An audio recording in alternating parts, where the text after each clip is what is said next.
Oh,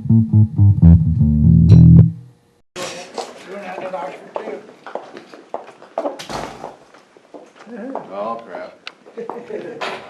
I have a great show for you today. Peter John Ross is coming from Columbus. He is an established director, Emmy Award-winning producer and director for the TV show Framelines. This guy knows his shit. And I'm looking forward to sitting down with him, finding out what he's been up to, what projects he has going on, and then we're going to talk about directors. A little different than the usual format. But we're going to talk about great directors, why they're great and important, and the impact that they have had on film. So stay tuned. Got some great fucking conversations coming up. We'll see you in a minute.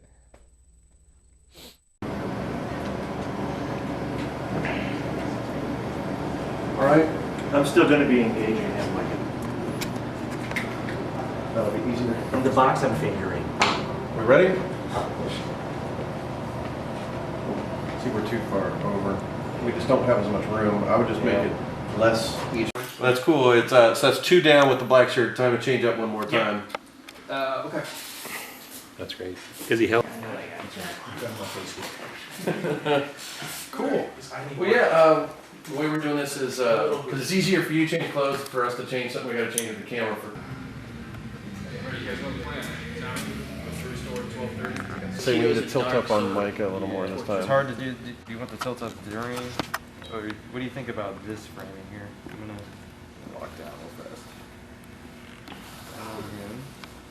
That's it. And this on that. That'll work. Awesome. Because we want to make sure we're on Micah for the first. Did everything go? Okay, camera's up. Full sound. Audio speed. Camera. Camera speed. Dolly action. Action. All right, you guys know the plan. Tommy, hit the jewelry store at 12:30 and take out the security guards. Janice? Now make sure the phone lines are cut and the security alarms are off. I'll handle crowd control. All we need you to do is have the van at the door exactly. Dolly action.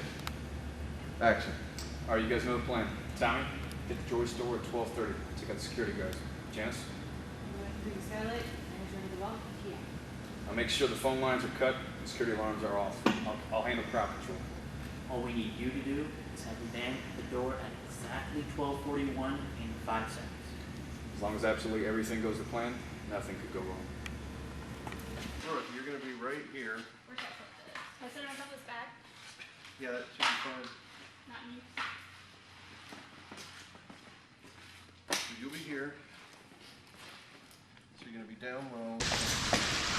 So Mike, let's have you in position 1 real quick. Get on the so I camera. can see it. Which one? That one. Yeah, right there. And just action for me. And stop. Go back a little bit. That's your mark. There. So,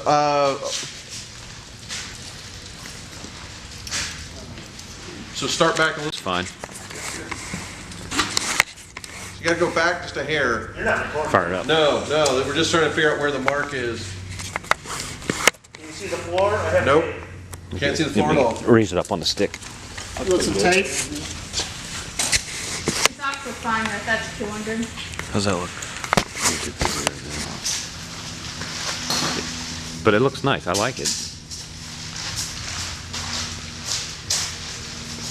Do you like it, Ross, that frame? Is that what you're thinking? Yeah, that's a pretty good shot. I mean, it can be... Can we go tighter on him? So hit yourself up on the 1 bifold. I mean, Just go a little bit. That's about as far as I think you can go before getting it. move it around. Oh, this is for tight. You know, we're doing 2 cameras. What's the action you want me to put? The van makers are the big man red gun, 22 ounce. Welcome to another episode of Film Speak. I'm sitting here with Peter John Ross. Your second time on. You're actually on our first season a few years ago. Yes. So it's been a minute. It's been a while. We ran into each other. You were a speaker at Film Dayton. Yes. Very poignant speech about thank you. directors. That was spot on. which is a lot of the problems, a lot of things you talked about is why you will see me when I'm on people's sets chewing my hat. You know, they're just like, they're killing me, you know, and you nailed it. And to say something that's, one, so true, but also against the grain so much of what's being done, that takes balls. It's just opinion. That's the thing about it, is there's no, everything related to film is subjective. Very little is objective. Yeah. Of course, I'm supposedly a rebel for saying just that. That so many people view filmmaking as a sport or as a competition, and to me, film is always art, and I always crinkle my eye when I see these film contests. Yeah. And especially when people take the contest and the winning so seriously, because they view it like it's a sport. They feel like my film's better than your film, and all I keep thinking is, you know, I don't remember, you know, Picasso and Da Vinci like looking and going like, haha, my painting's better than yours. It's just an artistic expression. Better is subjective to each person. So, you know, I can't imagine abstract paintings versus, you know, still lifes and actually having some poignant kind of point system that's supposedly universal. There's no such thing as objective, better or worse when it comes to film. If at the time period in the 50s, you took what was considered the director's standards and standard films and stuff, and if that was the only thing that people did, then a movie like The Bicycle Thief would never have gotten made. Exactly. Or Plan 9 from Outer Space, or, you know, there's just so many things that are part of our culture that would have gotten overlooked if people played by the rules. There's that, I mean, and again, you're talking about in the early days, the studio system. Yeah. Where it really was more of a producer's medium. I mean, directors were on a film for 2 weeks, had like just the weekend off, they were directing another film on Monday, and it was a factory, it was a machine. Yeah. And of course you had people like William Wyler and just Billy Wilder and people like that, and Tom Ford, John Huston, that somehow superseded that. And of course, probably the godfather of all independent film, and you know, really the godfather of all the auteur theory would be Citizen Kane and Orson Welles, who basically, but of course, you know, he had his one shot at masterpiece and was ousted for it. Yeah. So all of that is, you know, all these people that redefine cinema at every point. To me, it's rules are not really rules. Yeah. I mean, when they talk about things like the 180-degree rule, which, you know, I've even made a demonstration video specifically about, I hate using the word rule because rules are made to be broken. What that really means is these are guidelines. These are things that you should do for the purpose of effective storytelling. Yeah. And things like the 180-degree rule are very effective. They're guidelines. They are techniques, more than anything. A better description is technique. It's a great technique for storytelling, but also if part of your storytelling means you want to break that rule for the purpose of your story of making people feel disoriented, or if there's a point to breaking the rule, then break the rule. Yeah. That's why the rules aren't really rules. But don't do it unless you have a reason to why you are going there. Everything should be motivated. Yeah. It should be, in a film, every shot, my feeling is there should be two motivations behind your shots. You can do both or one or the other. It should either motivate character or it should motivate plot. Exactly. You know, and if you're not really, if your shot setup that you have isn't doing that, then do you really need it? Yeah, and there are people that become so practiced at that they don't need to consciously think about it. They just know putting the camera here will affect my story this way. They don't even have to think about it. They just go, put the camera here, and they understand inherently. I'm not one of those people. I have to think it through. I have to know why I'm putting something somewhere, and I have to think about where do I think is the best place to put this camera for this moment in the story or the character's point of view. It's also, you have to have this balance, because I always have a plan. I have the shots that I want, you know, and then when you start filming and the interactions, the actors, the energy of everybody, sometimes at that moment, even though it wasn't part of your original plan, you think, wow, that's magic happening right there. I need to capture this. Yeah, and a lot of that gets informed by performance. A lot of times it's a really good cinematographer that really can enhance your story. Or sometimes they have an idea for a great shot, and it's about the two of you collaborating to make it fit best for the story. Yeah. Because if it doesn't drive character or plot, That shouldn't do it. And again, I mean, all of this stuff is theoretical, and it's all still subjective. Yeah. There's always somebody who can do it better. There's always somebody that can do it worse than what you're choosing. You still have to cut your own road. Yeah.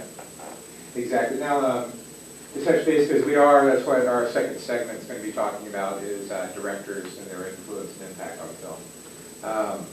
But for right now, because you briefly mentioned Framelines, I'd like to tell everybody about Framelines, what you've been up to lately. What's happened with Framelines is my show on PBS on filmmaking. We do features on particular filmmakers with a body of work. We do roundtable discussions, kind of like a film festival panel, but taped. Yeah. And the biggest thing that it's been getting known for lately is the instructional videos, the tech tips. I love it. They're little 2 to 3 minute videos that explain one little aspect of filming, like the 180 degree rule I already mentioned, or what cutting on motion is like, what L-cut split edits are. I like the time passes one that you did. Yeah, I think the guy is setting up for the job robbery and compression of time in the edit kind of thing. But also it's things like, tips for what to put in your camera bag at all times and why, the description of different lighting units. There's also all those names in the end credits, the film job descriptions that we've done. All of that stuff, that's what's got nominated since last year. 3 Emmy nominations. that is just awesome. For just the educational segments. But this year, we've done something a little bit different. It all started as just a lark. I had a couple interns from a small school locally, and I had 3 of them, and I didn't have enough work for them to do. And there was one day where I really had to get this edit done for a client, and they needed something to do, so I found a tape. The first tech tip I did before I even had the idea of Framelines. Sorry. And what happened was I had this tape of all this raw footage. I had done a car chase to demonstrate the different aspects of, how fast editing versus slow editing affects the viewer. Well, I had a car chase that shot. And I had all the raw footage, and so I found the tape somewhere, so I just handed it to the intern and said, I need you to digitize this tape in HD on that other computer. Then I want you to put on the timeline all the interior car shots, all the exterior car shots, all the crane shots on another timeline, and then just export them all. And it was just initially just to keep them busy. And after they did it, I looked at the footage that I hadn't looked at since 2007. Wow. And this is 2014, so it's 7 or almost 8 years later. I hadn't looked at this footage, so I was looking at this and I'm like, it was good for the time. It was one of the first, HDV cameras that had come out, the JVC camera, and like, what's decent? It's not what I would do today or anything like that, but got all this footage sitting here. I was like, okay, export it all to MP4 and HD. And I just, as it was going in the back of my mind while I'm working, I'm thinking of what to do with this, and I go, do you know what I never see online?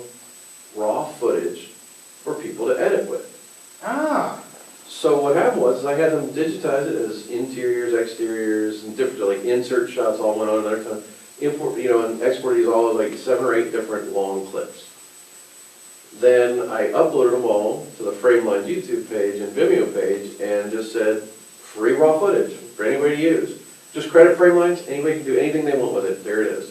Just credit Framelines. And you just brought up something interesting because I was about to ask you in a second. So Framelines, you can find it on YouTube. Did you catch that? It's Framelines TV. If you do Framelines TV, all is one word. That's both the YouTube page, and the website is framelines.tv. But for YouTube, Framelines TV, all one word, is the best way to find it. Okay. And so what happened was this footage online, I just did that as a lark one day and then forgot about it. And a few months, like 6 months later, I looked at the web stats and you're saying, oh, people are looking, and all of a sudden free raw footage. Lots and lots of hits, and I'm like, what happened here? And I start to look at it, I'm like, oh, the free raw footage online really connected, and it didn't connect with anybody in Ohio. I have less views in Ohio than I have in California, New York, Florida, and Illinois, and of course worldwide. Yeah. So what happened was is that I didn't, I recognized that, but it was just, again, it's just an idea percolating. And then this year alone, I put out 4 more fully interactive projects. Things that we went out and shot specifically to put online. So that was not intended to be what it was. That's just like a happy accident. So this year I started to plot out things I could do. So I put out storyboards in layers so people can practice animating them as animatics. Nice. We shot a horror scene in 4K with 2 cameras that we put out there with Greg Sabo of Sabo Studios. He shot this stuff that's just gorgeous in 4K that we put out there in the world for people to see, and it got featured on nofilmschool.com, which is a huge aggregate website for filmmakers.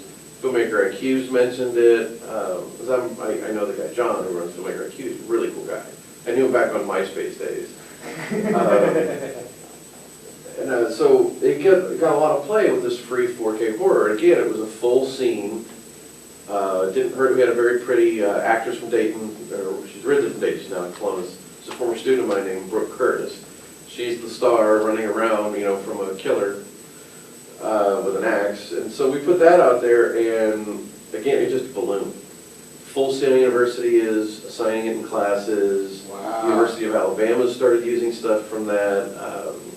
Now, does that boom not just your free download to edit stuff, but has that been bringing viewers to like your past Frameline episodes? And stuff It gets a lot of educational institutions are now, that through seeing that, they've discovered other stuff from the show, like the tech tips and the instructional videos. They've reached an all-new audience worldwide. Wow. There's a film school in Paris, film school in Moscow, one in Thailand, Australia. A lot of schools in Australia, strangely, are using the tech tips and the free video footage all over the place, like high school through college level. See, that is just incredible. Yeah, and what's hilarious is we're a local Ohio-based TV show that gets way more play worldwide than we do in Ohio. In your own Ohio. In our own Ohio. Especially in my own hometown of Columbus, it's like, the show is almost ignored in Columbus. Yeah. But then worldwide, we're getting all this accolade, which, again, it humbles me to see so many people using this stuff. Learning from it. That's the important thing, is because I'm 100% self-taught. Yeah. I've never taken a single class on any of this stuff. So every time I learn something, I get so jazzed, I want to show somebody this, that I want to give people a shortcut I never had. And that's kind of the whole premise of the show to me. See, my knowledge comes from, I went to multimedia school, which was kind of a combination of video editing, graphic arts, it was an all-encompassing.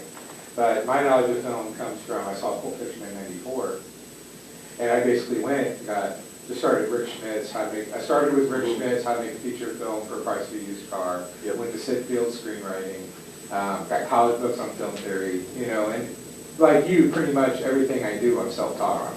Yeah. Lighting, I know how to do lighting, but that comes from my background in stage. And I just use the same applications that I use for lighting stage to use to light the film set. Mm-hmm. Soft lighting where you can. Yeah.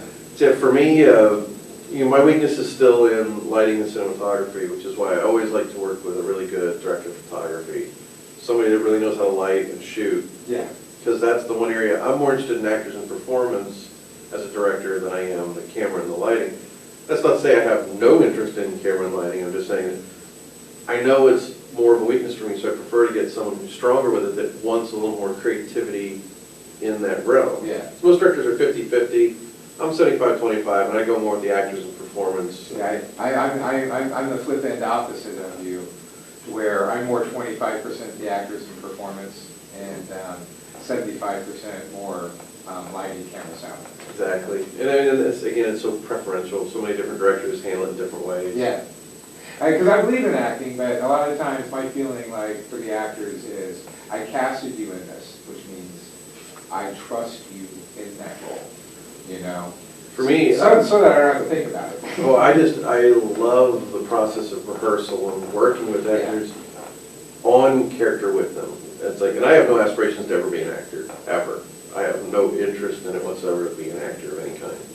I like acting, but I can't act in something that I'm directing. You It know? would be too hard. It's too hard to, I mean, the only people I think who can get away with it is like Clint Eastwood, Woody Allen, Mel Gibson. Fuck, that's it.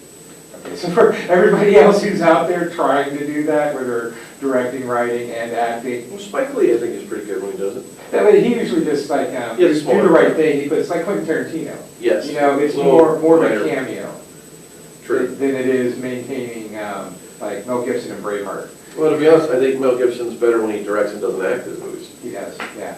Another actor who's like that is Ben Affleck. Good actor, much better director. I think so. I thought The Town was basically Heat light, but at the same Yeah. time, I thought Argo was really good, and I still think Gone Baby Gone. Gone Baby Gone. That That was the the little one. brother. That's his best movie. Yeah, that's his best. That was the one where I was like, the fuck out of here, you know? Because I was a little anti-Ben. It wasn't his fault, but for Daredevil, you know? I hated him in Daredevil. Hey, well, you know what I realized? And this comes with maturity and I think becoming a filmmaker, is like Ben Affleck in Daredevil or Timothy Dalton as James Bond, right? They should have been perfect for the roles. And at the time, I blamed them. But afterwards, I realized it was the producer, it was the director, and it was the screenwriter. See, I'm a huge James Bond fan. Yeah. I have a first edition Casino Royale my father gave me that's still on a shelf. Nice. It's worth decent money. Oh, yeah. I'll never sell it, no matter how desperate I get. That thing will never be sold. It's a gift from my father. Yeah. But he also got me into James Bond very early on. He was definitely a Connery Bond, and so am I. I'm a Connery Bond. So I'm a big Connery fan, but the truth is having now read all of the Ian Fleming novels, Timothy Dalton to me was the closest to the book they ever did. Really? Minus, they made him a monogamist in the movies. Is the only difference between, he was the closest to the novel version of James Bond, by far. Yeah. By a large margin, he's the closest to the books of any actor who played Bond for me. So the only thing they took away from that was, it was the 80s, so they were trying to make him more monogamous, and that's just not what the character was. No. Which is why with Pierce Brosnan, they kind of reverted back to a lot of that stuff. And you should have killed Felix Leiter. That pissed me off. Yeah. He should have, I mean, although I really liked what they started doing with the new Casino Royale. I mean, I thought Daniel Craig was doing something really interesting. I like Daniel Craig as Bond. I like it because it's basically, it reset, now that he's out, I sure hope they don't Fuck it up. reboot again. I just don't want them to reboot again. Yeah. If they reboot and restart with another actor, as opposed to just continue. Yeah. Don't, just like you did in the past, don't start it all over Don't start it again. all over again. I think if they do, they're going to lose their audience. I kind of like that's what they're doing with Spider-Man. 'Cause they're Exactly. just like, you know the origin story. We're going to pick You've up... already seen it twice. Yeah, we're just going to pick up 6 months after that, which I think is a great idea. Yeah, I think Marvel knows their audience, that's for sure. I get in arguments with my son all the time. The guy behind the camera right there can attest to it, because my son can't stand the Marvel and superhero movies. Really? You know, and I'm just like, don't you understand? Can't you see the pattern? You know, the characterization, the time that they've spent in developing this grand operatic story that spans all this time. Yet they're all still one-off movies, but Yeah. for me, this is the thing, if you want to get analytical about them, it's very fascinating, which is, one of the reasons they're so successful is their universal appeal is to people all the way up into their 60s, grew up on those comic books. There's a pre-sold connection with the audience to the material that's deeply embedded, and it goes from kids that are 4 or 5 years old that have seen cartoons and read comics to people in their 60s that read the comics and saw the cartoons when they were little kids. All of that combined walk into a movie, and then they're well-made movies. Yeah, if you aren't somebody who was familiar with the canon, who grew up reading comic books, you could still get in, and the characters are so well developed, and the story is so well developed that you could know nothing about them, and it still pulls you in and makes you a part of it. And a lot of credit still goes to Jon Favreau with the first Iron Man of setting a tone. Yeah. That because here's the thing is, if you compare the DC versus Marvel movies, DC is taking more of the filmmaker approach and trying to give, I mean, if not all the filmmakers, at least Zack Snyder, his vibe is infused in the visual language of all the DC films from Man of Steel on. Yeah. Because even though Suicide Squad wasn't directed by him, It was influenced. it was highly influenced by a tone set. Yeah. Since they're doing world building, they're creating a multi-movie universe. I think it's a tragic mistake to not tie it to the TV series for DC. Yeah, well, because their TV series are so spot on and so well done and so well informed. I'm not that. I like Arrow. I don't love Arrow. But Yeah. The Flash, Yeah. best superhero TV show ever made. I even like Supergirl. I thought it was really well done. I thought it was really well done, but I don't feel I was the audience for it. Gotcha. It seemed to me to be so geared towards young female empowerment that it made me feel, not that I'm against those things, it just doesn't seem it was geared for me. So it was about young female empowerment. I didn't get that past the skin tight outfit because Well, I would say everything, with Callista Flockhart's character, it's everything in great science fiction is always a metaphor for something real. The entire show is a giant metaphor for a young female in her late teens, early 20s, struggling in the world. and trying to find herself. Yeah. Trying to find herself. It's a giant metaphor. It's just, and again, it's not that I'm against those things, so it's just not for me. Yeah. It's not that I thought the show was really well made. I loved the pilot. I saw the early release of the pilot, and I thought it was perfect. I watched the first 4 episodes and then lost cable, and I haven't caught up yet. I plan to, though. I plan to. Now, with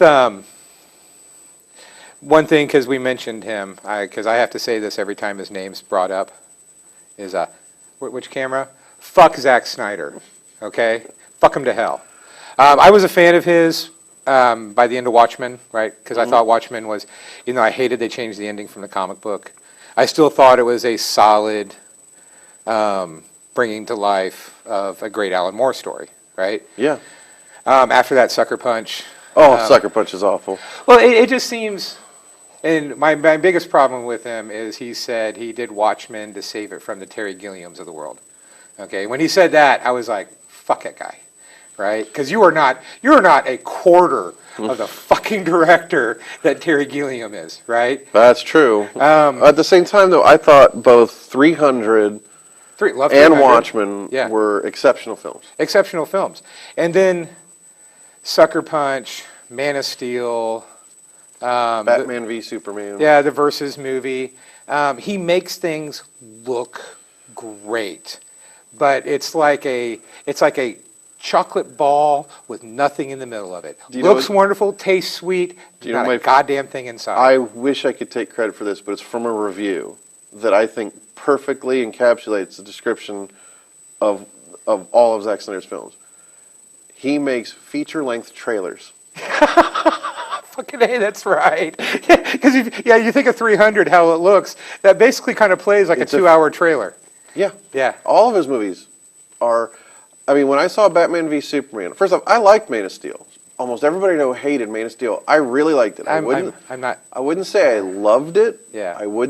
But I definitely would never trash it either. But I did feel like with that, and especially with Batman v Superman, when I saw it in the theater, all I felt like, when I heard the review that he makes feature-length trailers, I'm like, that's right. Every scene I wanted to see the movie that trailer was promoting.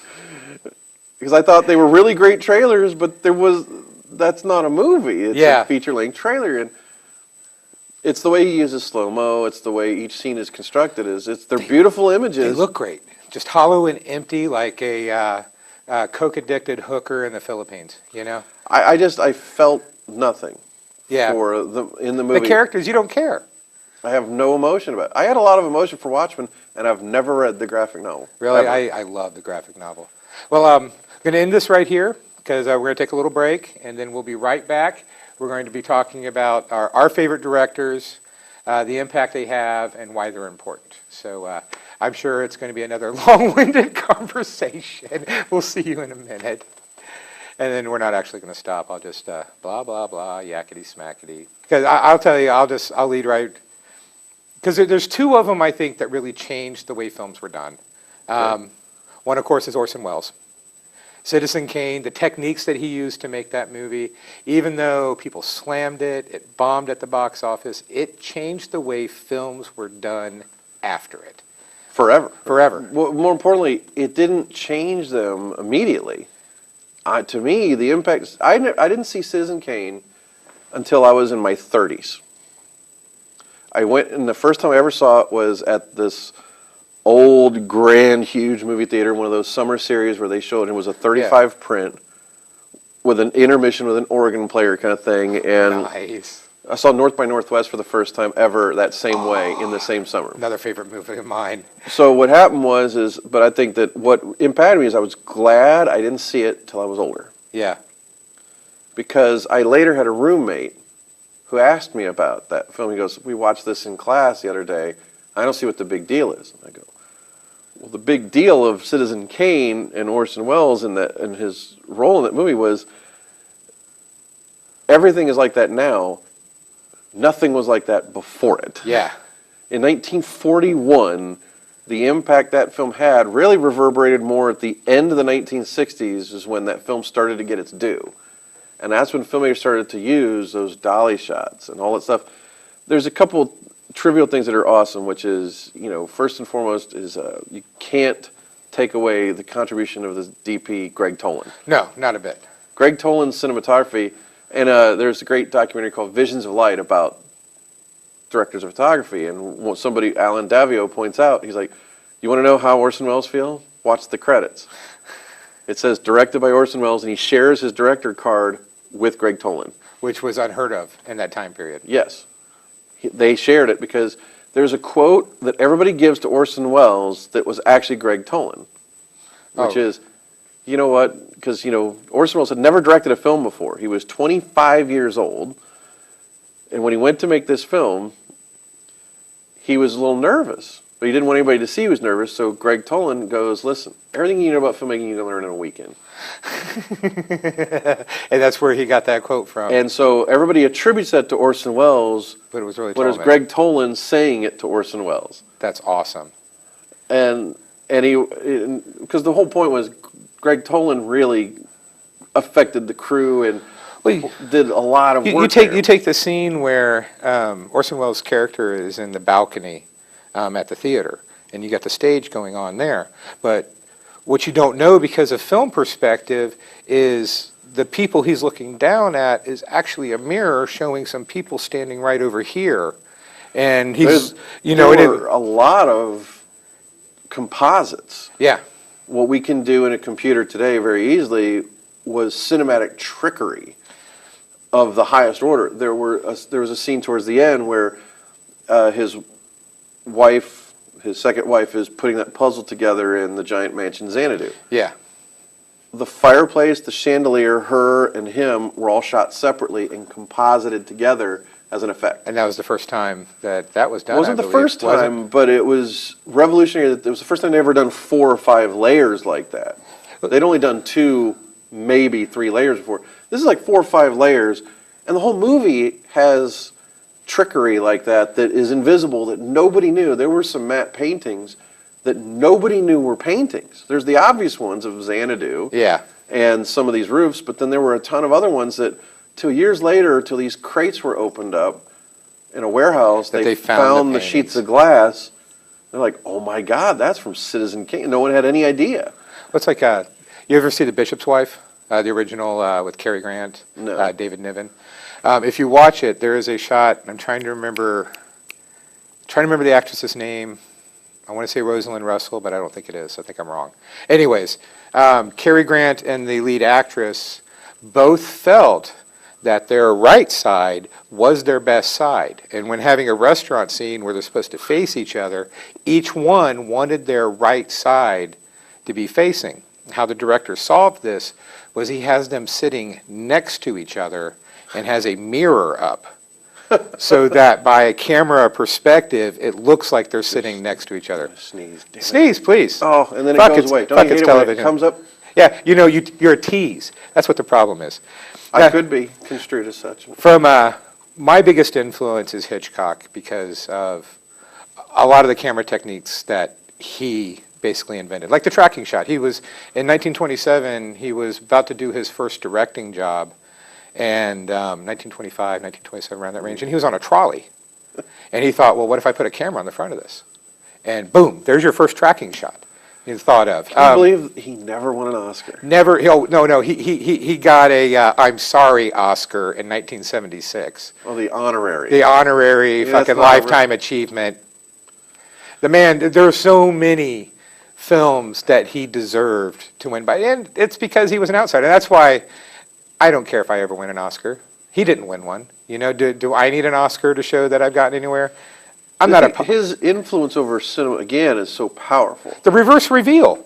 You know, before him, the reveal was done closing in on an object, whereas he did start on an object and pull all the way back, you know? There's so many ways he impacted cinema. I mean, I thought the history of Psycho was utterly fascinating. He was doing the TV series. He was, you know, in between that Universal Pictures and who was he with before that? Oh, in England? No, there was, because he was in transition, so he was doing something, I think, for NBC, or his TV series was NBC, correct? Yeah. So the whole thing was they pulled the budget, so he couldn't shoot in color. He had to use his TV crew so they'd be fast, and they had to, you know, build their sets cheap and quick. So he used the TV crew to shoot a feature film. And stuff like that would come back with when what's his name? Who did the first season of Walking Dead and Shawshank Redemption? I can't remember the director's name. I know who you're talking about, though. Oh, I can't believe I can't remember. I'm not going to get my phone at IMDb, and it's going to hit me in a second. Frank Darabont. Yeah. I knew I'd remember at some point. Frank Darabont did the same thing. He guest directed a couple episodes of The Shield for FX. So when he got to do Stephen King's The Mist movie, because of the budget constraints, and there was their summer vacation from shooting the show, he hired that entire camera crew to do it, to save time and money, because he goes, these guys have a shorthand, they're used to a TV schedule, they're used to moving a million miles per hour, this is going to work in my favor. And he did it as an homage to what Hitchcock did. Yeah. He's like, I got this idea. This is an original. I got it from 50 years ago. I didn't like the ending that they changed. They changed the ending from the book for The Mist. I liked that movie ending better. Really? It was intense. I would rather have the, I was disappointed. But I liked the whole rest of the movie, but when they got to the ending, I was just like, oh. Actually, I feel like that's a movie where like about the beginning of the third act, to me, is getting a little long in the tooth, being stuck in the grocery store. And to run through some of my other like another influential director for me is John Carpenter. Look at how popular he is today, and he can't get a movie made. Yeah. Yeah, which is just ridiculous. And what are they doing? They're remaking Big Trouble in Little China. Fuck you, Hollywood. No, it'll never happen, I hope. Well, they've talked about Escape from New York has come close to being remade. And you know who they talked about? Gerard Butler. No. He's out. Somebody else is in. They're gender flipping Snake Plissken. It's going to be played by Emily Blunt, right? And when I found that out, I got a chubby because I love her, and that would make it. It's not like how they're fucking up Big Trouble in Little China by putting Dwayne Johnson as Jack Burton. As Jack Burton, which bugs me because what makes Jack Burton so special is he's a sidekick. He's the main character of the movie, but it's Wang is on the hero's journey. That's the thing is, and he's a sidekick. I think we might have talked about this once before. The thing I love about John Carpenter is he was revolutionary in that he took generic tropes of Hollywood and turned them on their ear. Yeah. In the original Assault on Precinct 13, one of the things that was revolutionary was the black guy was the police captain, the white guy was the criminal. Yeah. In the remake, they made sure to fix that. Yeah. And re-invert those in the way they feel test audiences would like, as opposed to, no. And the same thing with Jack Burton, which is American movies would always make the brash John Wayne type guy with a little Asian sidekick. Like you said, the reality is the inverse. They play it like it's like he's the main character. He's the main character, but he really is. He's the stupid sidekick. Yeah. And that's what made it great. Was it was such a flip on the trope that I love the fact they did that. And see, I don't think with remaking it with Dwayne Johnson that he can play the sidekick character like and okay, I think I've said it once today. I've said it on several shows now. I would totally flip sides for Kurt Russell. I man crush on him so bad. The funniest thing to me also is, you know, that movie started out as a sequel to Buckaroo Yeah, Banzai. written by the same screenwriter. Well, until John Carpenter really rewrote it. Yeah. Big fan of The Adventures of Buckaroo Banzai. And I'm still fucking waiting for Buckaroo Banzai versus the World Crime Syndicate. Well, you know, Kevin I'm Smith. looking forward to the TV Kevin show. Smith's doing a TV series. Yeah. Simultaneously, he's doing Mallrats as a 10 half-hour episode sitcom. Yeah. No interest. No interest, but I'm kind of interested in the Buckaroo Banzai TV show. Depends on how they do it. Yeah. Lithgow can still do it. It's like He could still play that. it's why I call people Monkey Boy. You know, it's from that movie. Keep it up, Monkey Boy. Other directors, especially I like John Big Boutte. John Big Boutte. Other directors of late, like Tarantino's a huge influence on me. He's really good. He's really good, but even though he's more of an influence on me as a writer, more than a director, because when I watch his movies, I can be like, that's an Alfred Hitchcock, that's a Hitchcock shot. Okay, that's you're imitating Fellini from right there. Well, so many people have said that he's basically more of a remix artist than a director. I've heard his directing style. Interviews with actors that work with him is that his directions will be like, okay, I want you to be a little Cary Grant from His Girl Friday, and I want you to start that way, okay, but then I want you to kind of wind your way to be more like Steve McQueen in Bullet, okay? Go. And then that's how he gives, just to work with him, I think you'd have to know your films. More or less. I mean, Quentin was a huge influence. I mean, I have two sets of influences. From when I was little, there was the George Lucas, Steven Spielberg, which led, of course, into Francis Ford Coppola. Yeah. Those are my big three from that era into Richard Linklater, Kevin Smith, Robert Rodriguez, and Quentin Tarantino. When I actually started getting to the point of making films, became kind of the 90s indie film movement guys. Yeah. But yeah, I would say, to say the influence of Spielberg, I mean, George Lucas, he gets a lot of flack, I know, especially about the prequels and whatnot, but so much of his brilliant ideas were present both in the original Star Wars and especially in Raiders of the Lost Ark. And I love Willow. And Willow's pretty good. Yeah. The thing is it's been so dwarfed by Lord of the Rings that I have no interest in ever seeing it again. I still watch it. I think that has one of the Twilight greatest Occasion. love stories. Oh, with yeah. Val yeah. Kilmer and his soon-to-be wife, and shortly after ex-wife. Ex-wife. I thought what they did with that Mad Mardigan was just brilliant. I love that. Dwell in darkness without you, and it just Went away. Yeah. Fantastic. That was great. But I know that Ron Howard does not include that movie in his list of films he's directed. Well, because he says, I directed a George Lucas film, is how he describes it. from what I understand, Val Kilmer on that film, right, did not read his screenplay. Really? He improv'd his whole role, refused to memorize lines, because as he put it, he wanted to be reactionary. And somehow he pulled it out of his ass. And at the same time, I've heard stories of when he's done signings like at cons and stuff that he's even worse in person than he probably was on set. That's why when I get to the point where I'm making larger movies and larger budgets, I will probably carry a taser on me. Because, boy, piss me off. I will Pavlonian teach you to do what I want in this fucking scene. But I think that, George Lucas was pretty good, but Spielberg is the real main influence because that's a guy that, there's a fantastic series of books. Yeah. Called Conversation with Filmmakers series from Mississippi Press. And what they do is these are books that they put together that are compilations of interviews with these directors. So each book is one director, but it isn't just some haphazard collection. Like with the Spielberg one, it was a collection of interviews that all related to, had to have something in common with each interview. Yeah. And I was in shock when I read it because of for how many years Steven Spielberg had zero confidence. he had confidence directing, but he had no confidence really in himself. Yeah. He was constantly seeking validation. And there's a perspective that he had that you can actually see what he's talking about. If you know a little bit of the history, then this series made a lot of sense in this, what he said, which is he was constantly looking for validation from his peers that they were not giving him. Yeah. Not the people his age, older.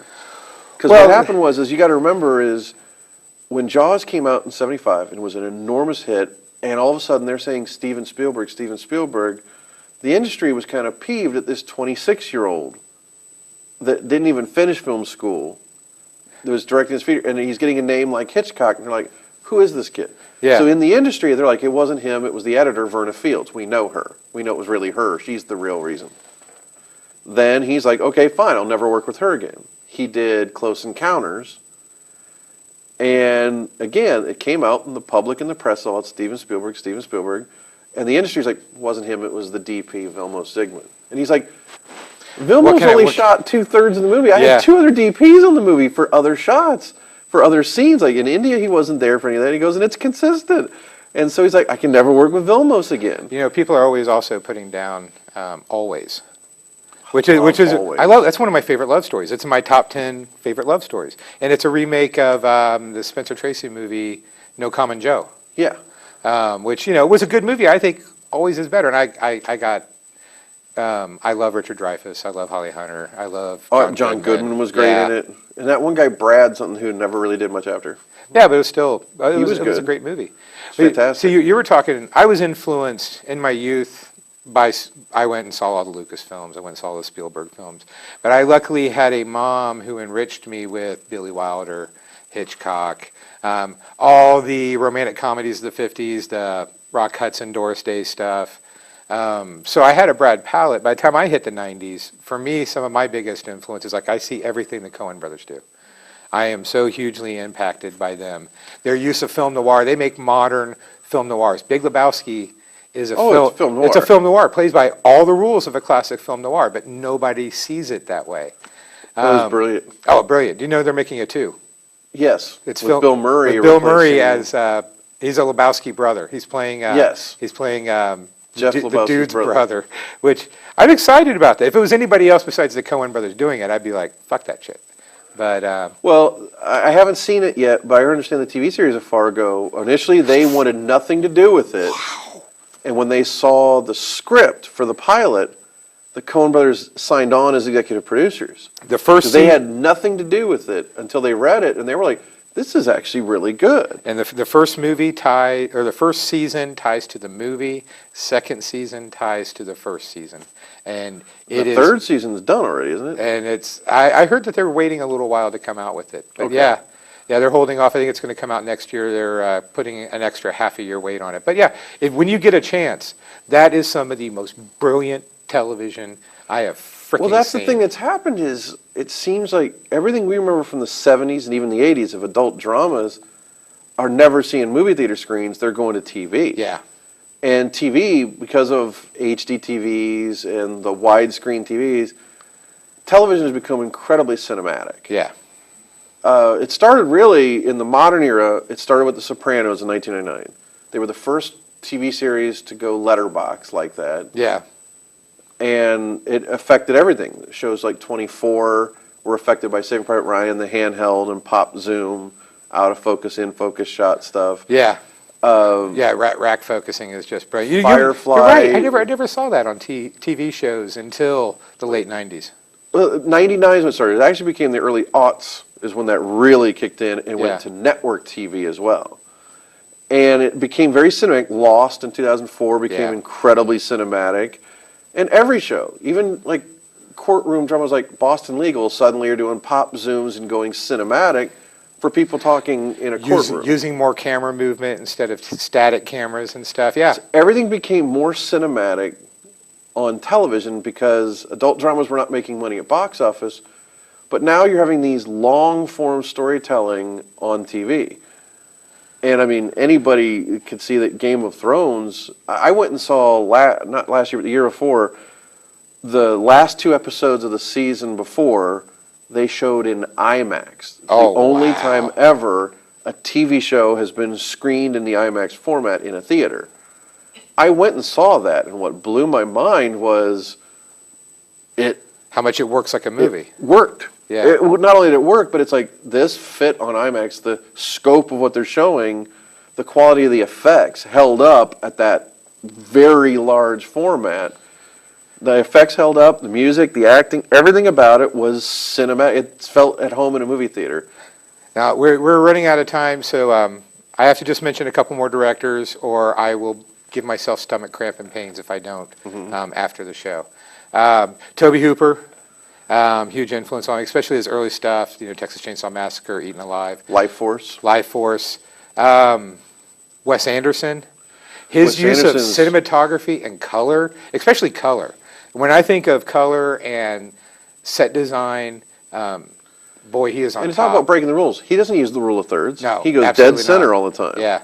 And he does a lot of stuff with just masters and doesn't have to do the close-ups. But to me, I thought his first independent film, Bottle Rocket, was amazing. And then Rushmore is still top-notch for me. But I loved it. In the last couple movies he's done. Grand Budapest Hotel. Moonrise Kingdom was so Moonrise sweet. Kingdom, I think, is his masterpiece. Yeah. It's his misunderstood masterpiece. It was shot Super 16, but it was also those two complete unknown kids as the leads epitomized what he does with writing and character better than anything he's ever done with a major star before. It's all the great things that Tim Burton does. I consider Big Fish to be his masterpiece. I think Edward Scissorhands is still his masterpiece because he had, up until just past that Batman Returns, he had a production designer or art director who passed away, and his stuff has never looked the same since. Yeah, I can see that, but I think story-wise, character arc, combination special effects, the type of material, the father and son issues that it dealt with, that's why I felt that Big Fish was, to me, his masterpiece. See, I think Edward Scissorhands, because I can see that. Old and new, it's Johnny Depp, one of his best performances. His breakout. You had Winona Ryder doing a completely different role in what she did. She was playing the blonde cheerleader. She was always the goth girl before that had a name of goth. Yeah. She brought on this whole era. That brings me to one thing I want to mention, which is, have you seen Netflix's series Strange Things? Fucking A, that show is so good. It blew me away. I tried to ration it out, because you only have so many episodes, and I'm watching one episode this day, one episode this day. I got to episode 6 and just... I did 2 a night for 4 nights. Yeah. With my roommate, and what blew my mind is it came out of nowhere. It's E.T., it's Stand By Me, it's Gremlins, it's Goonies. I've heard one description I heard before I saw it was it's the perfect hybrid of 80s Spielberg with 80s Stephen King. Yeah. I go spot on, but my assessment is it's everything I wanted J.J. Abrams' movie Super 8 to be, but wasn't. Yeah.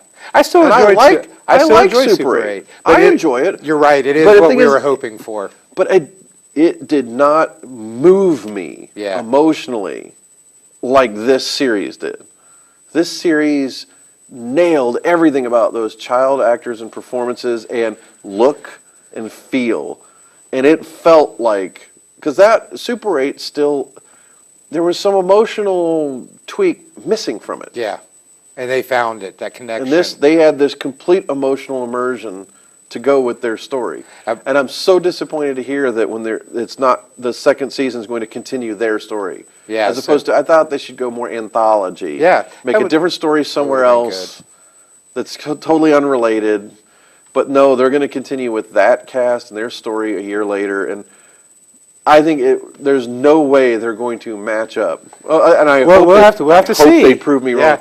Here's the thing is, based on how good they did, they've got me for another season. I'll watch all of it, and even if it's half as good, that's still better than most people's best day. Well, before we leave, I have to say one more director. Okay. Big influence on me, Paul Thomas Anderson. P.T. Anderson is really solid, but I think he peaked with There Will Be Blood. I mean, that was his biggest Kubrick homage. I really enjoyed Inherent Vice. I do believe. I didn't. I agree that There Will Be Blood was. I don't consider it his best movie, but for me, I love Punch Drunk Love. Never seen it. In any one of his films, what I love is his use of camera. because there's not many directors who nail character movement. You take the opening to Boogie Nights, and it's one complete shot. He introduces you to every character you need to know and shows you just what you need to know about them. One fucking shot. It's like the Martin Scorsese shot from Goodfellas when he sneaks the girl in through the kitchen, you know? Yeah. Just beautiful, beautiful shot. And that's, I'm just a huge fan of his. To me, the most underrated director, because he's been really stinking it up since, but when he's a writer-director, so when he's a filmmaker, Neil LaBute. I mentioned him at that film Dayton thing. Neil LaBute is a master of manipulation because he started as a playwright and still writes plays.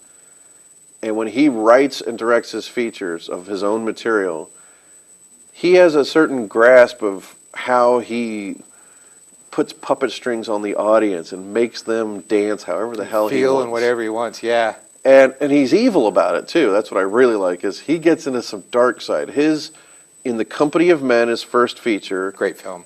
And then Your Friends and Neighbors is so dark. That's the one I have to, because you mentioned that at Film Dayton. Oh, so it's I have to see that one. But it's I've seen it in absolutely the Company of Men. evil, but it's amazing because Evil's good. Well, it's evil because you have 6 characters with almost no redeeming qualities whatsoever. Yeah. And the standout in the Company of Men, that is what's that blonde actor from Dark Knight who played Harvey Dent? Thank you for smoking. Yes. Yeah, Aaron Eckhart. Aaron Eckhart. Yeah. Plays completely opposite characters 100% convincingly in The Company of Men and Your Friends and Neighbors. He's playing the completely polar opposite type of person and human being, and absolutely convincing in both. Well, I'm going to track down that film before the next time that we talk so that I can watch it. Maybe so it could be a discussion. It's hugely influential. I mean, he's at the tail end of that 90s indie film movement. Yeah. He slipped in within The Company of Men in like 95, 96 time frame, and just completely, he slipped in. Now, he did, to take away credit from him, he did the Nicolas Cage remake of Wicker Man. That's so... He did the horrible American remake of Death at a Funeral. Yeah, that was awful. I love the original. Yeah. The original by Frank Oz was an exceptional film that nobody knows. That one I've seen, and I was kind of excited about the remake when it came out, and then was totally disappointed. Well, I have to end this here because you managed to break a record, and I talked to you longer than I did Stephanie Hensley. So that's fucking saying a lot. Okay. Thank you for joining me on Film Speak. I greatly appreciate you coming here. Not a problem. And we'll have to have you on again sometime soon. Sure. After I see that movie. And after maybe I direct something new. Yeah, dig it. If not, we'll just make up something. They won't know the difference. See you later. Thank you. No problem. Dude, that was great. Thank you, Peter John Ross, for coming on the show. This guy has a wealth of knowledge. And boy, did I enjoy talking to him about directors today. And plus, everything that he's been up to. This is a busy guy. He came down to Film Dayton recently, gave a lecture on directing, was very informative. And speaking of, get out there at Film Dayton. Okay, it's once a month. Check it out. I mean, if you're interested in film, if you're watching my show, you must be fucking interested in film, because I don't know anybody else who would want to watch it. So go out and check out Film Dayton. Check out Peter John Ross, too, and find out what he's been up to. There's some important things going on in your area, okay? Be in tune to it. Support independent film, and watch Film Speak. We'll see you later.